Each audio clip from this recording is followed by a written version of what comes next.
All right, close your eyes real fast. And I just want you to say it like this. 14-year-old Julie.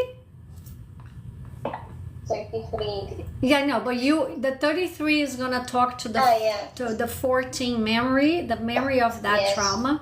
So say, young Julie, 14-year-old Julie. Young Julie, 14-year-old Julie. I want you to be healed. I want you to be healed. I have forgiven my father.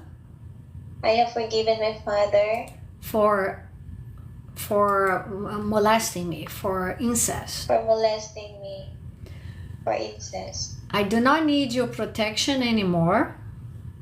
I do not need your protection anymore. This curse is broken. This curse is broken. And I release you today. I release you today. To Jesus Christ, my Savior. To Jesus Christ, my Savior. Now I want you to keep your eyes closed, and if you can think about the moment where that trauma was happening, and say, Lord Jesus, come and save me. I need you now. Lord Jesus, come and save me. I need you now. Take a deep breath. Lord, show her your place, where you are in this place. Save the young 14-year-old Julie. Now, some people physically might see the Lord or may just feel the presence of God. What are you feeling? Like if you're looking back in the memory, what are you feeling? Or what are you seeing? Getting better. Do you see Jesus in the room? Or you feel the presence of God? Either one? Better.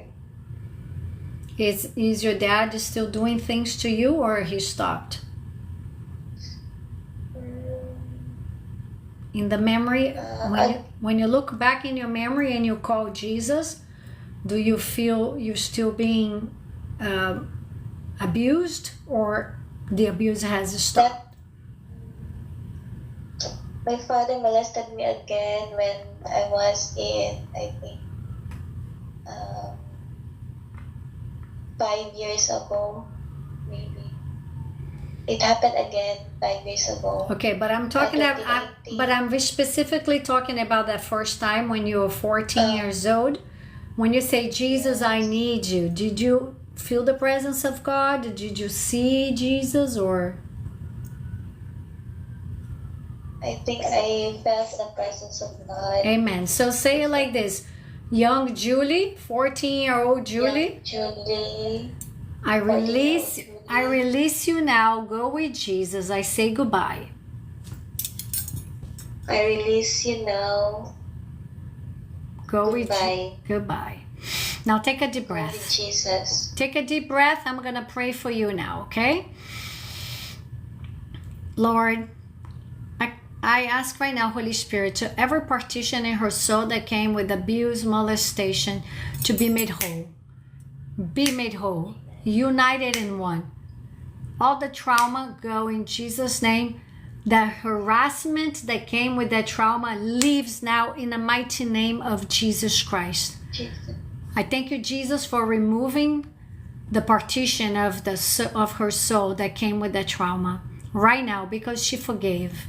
In the mighty name of Jesus, every unclean spirit hiding behind that old trauma, I curse your assignment, I break it, and I command you loose from her, including incubus, succubus, Lilith, Delilah, and any Jezebel spirit. Every unclean snake, loose from Julie's life now, once and for all, in Jesus' name.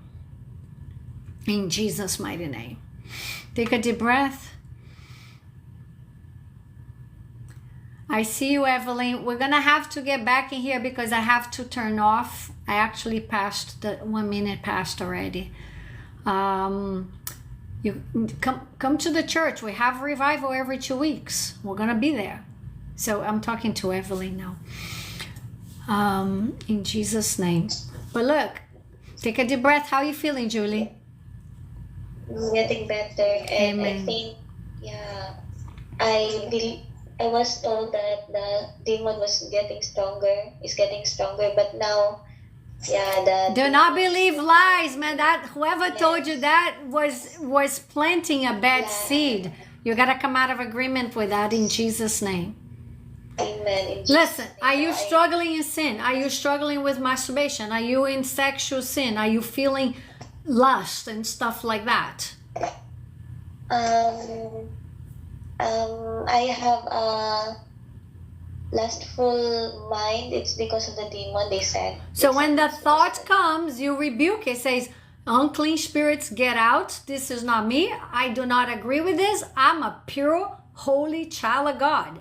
Get off of my mind. They're just planting seeds. You have to come out of agreement and cast it out. Cast the vain imagination.